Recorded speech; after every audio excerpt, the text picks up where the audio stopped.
Hey, yo, British Seka. Hello, Seka. You're calling upon me this time. Did you know that Kokomi is a must summon? You're lying to me. There's no way. No, he ain't lying. It's a must summon. Yeah, it's a must summon. You gotta get her.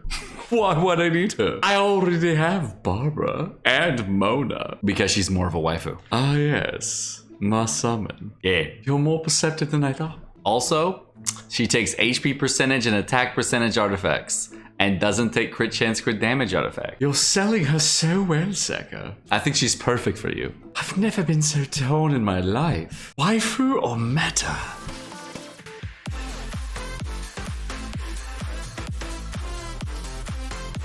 Alrighty, so we have the brand new banners, and they are now live, and we're gonna go over them right the F now. So the first thing we gotta know is that there is a brand new Kokomi banner, and that thing is so effing good. God, that's so mean. Oh, that is the most Giga Chat freaking banner. Ah, that's so mean. Back to back, dude. Right after the Raiden Shogun banner, now we got a Shinku banner with Beidou and Rosaria. Oh man, I'm definitely summoning on this one all the way up to number 75 on pity on my free-to-play account. That's for sure.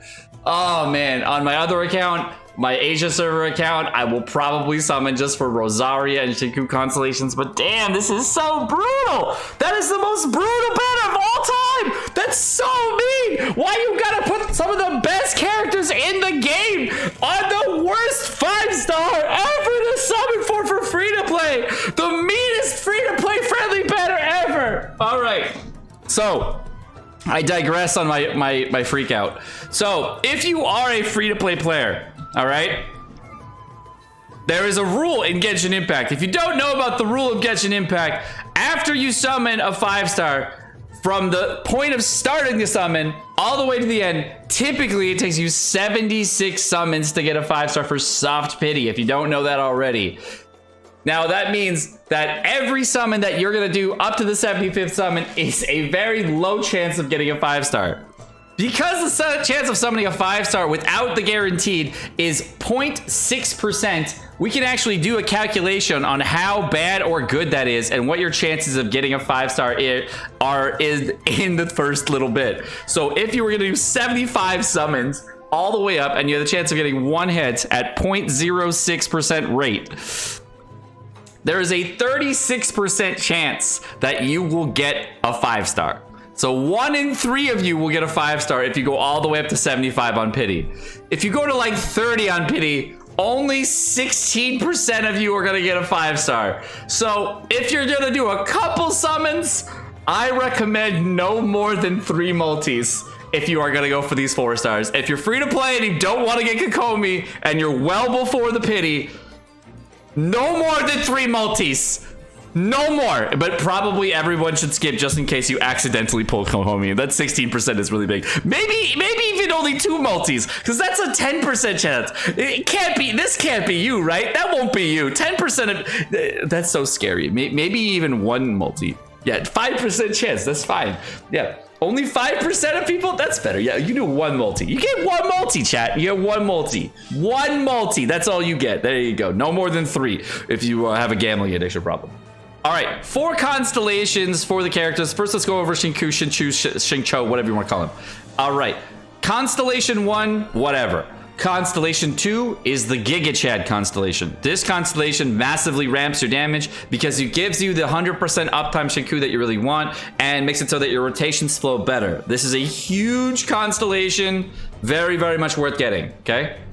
Constellation 4, big Giga Chad constellation. Okay, C3 is good for your ultimate, really do, but like C4 is a multiplicative constellation. This 50% is basically 1.5 times damage as long as you have it up. It's the only constellation I know of in Genshin Impact for a 4-star that has this. I think there's one other character in Genshin Impact that has a multiplicative value for an elemental skill, and it's Yoimiya on her elemental skill just on application. But this is the only constellation in Genshin Impact that's actually multiplicative. It's a very, very, very strong constellation. So definitely, if you're thinking about picking up a C4, it's huge, okay?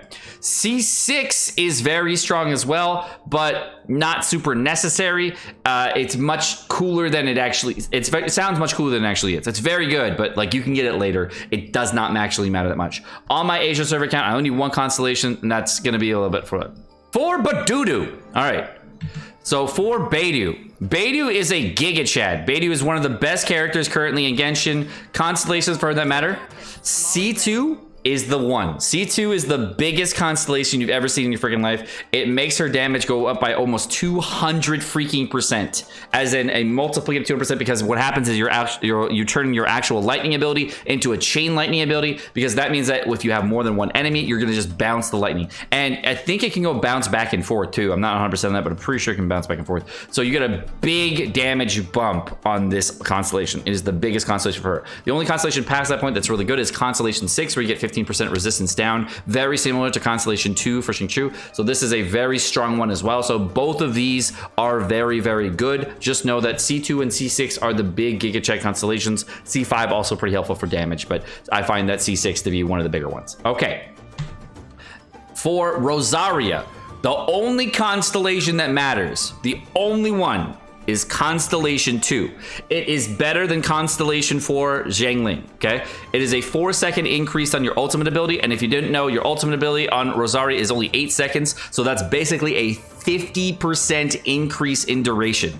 It is a very large increase in damage, okay? 50% damage increase on your ultimate, okay? Huge constellation. Very, very strong. If you're looking at other characters, that's the one you want. C4 sounds really good in theory. It's really good to help you like lower the amount of energy recharge on your Rosaria, but doesn't actually matter that much. It's kind of like a niche thing to lower the amount of energy recharge needed on her for support. Not super necessary though. C6, it sounds good, but the teams are going to be using her for physical resistance. This is basically like a 10% multiplicative damage increase. It's kind of good. It's just not like necessary. But the only constellation that I think is really going to matter for Rosaria is C2. All right, and then regarding Kokomi, she's 5-star Barbara, obviously not the character that you probably want, unless you really like her because she's a waifu, like we said earlier. She's pretty cute. I like it, yeah. So if you're looking for a healer, she might be good. I'm gonna be testing her out. I'll test her out on stream with multiple constellations. We'll try to C0, see if she's actually good at C0, and try her out. All right, now for the real freaking juice of this banner, okay? The real juice, which is gonna be the new weapon. I'm gonna go over this first. The Everlasting Moonglow. This weapon is an HP percentage main stat weapon. Oh man. And healing bonus increases by 10%, okay? Normal attack damage increased by 1% of your max HP. So this weapon, as you can clearly see, will be very good for Barbara and Kokomi only, for normal attack Barbara and Kokomi only, okay?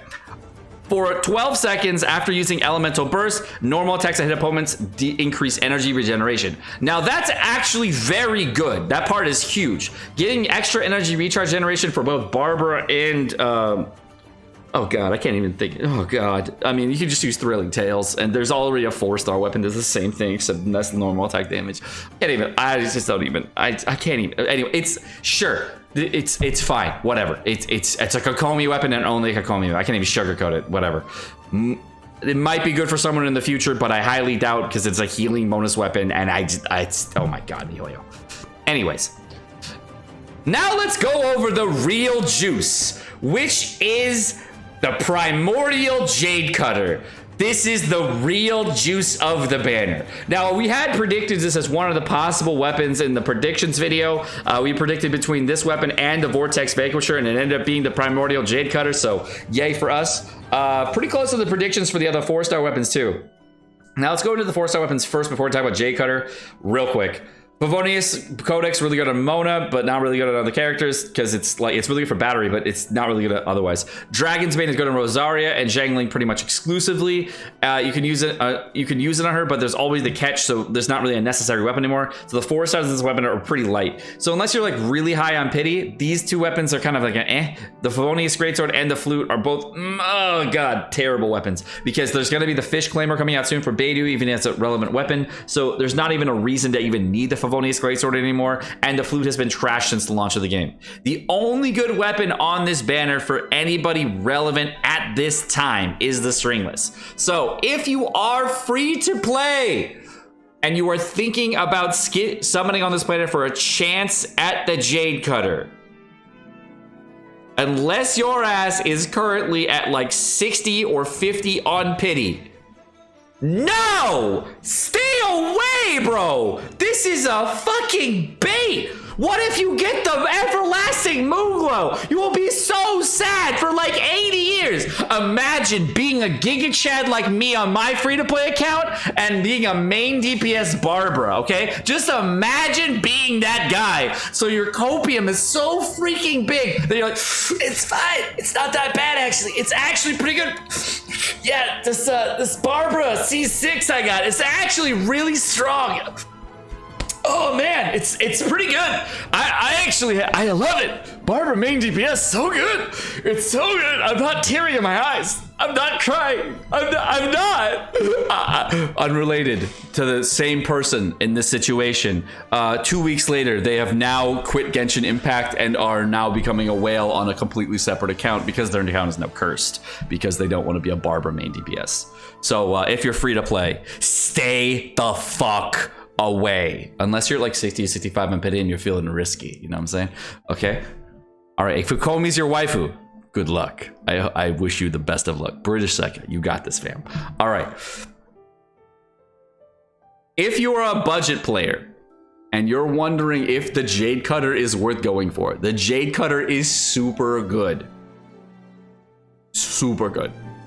however, you want to be an old spinster with your cats late at night saying, I love my Kokomi. She's actually the best. I love her so much. I got the weapon first and then I summoned for Kokomi. It's so nice. I love Kokomi. I love her. That's why they call everybody part of the Kokomi gang, the Coco Copium gang, you know? So, yeah. Depends on what you think is best for your account. I'm not going to tell you what to do, but that sounds very risky. You're Giga Chad Whale, R1's enough. It doesn't really get better with refines. Maybe the Everlasting Moonglow will get better with refines, but Jade Cutter is an R1 weapon, not really an R5 weapon. The damage increase is way worse than if you could get a Giga Chad level, what's it called? The freaking sword, other sword, the Mist Splitter. Mist Splitter sword is better on refines than this weapon in any way, shape, or form. That's gonna do it for this video. My name's Sekapoko. Thank you so much for watching. If you guys enjoyed this video, let me know what you guys think about this banner in the comment section down below. You guys have a wonderful rest of your day. Peace.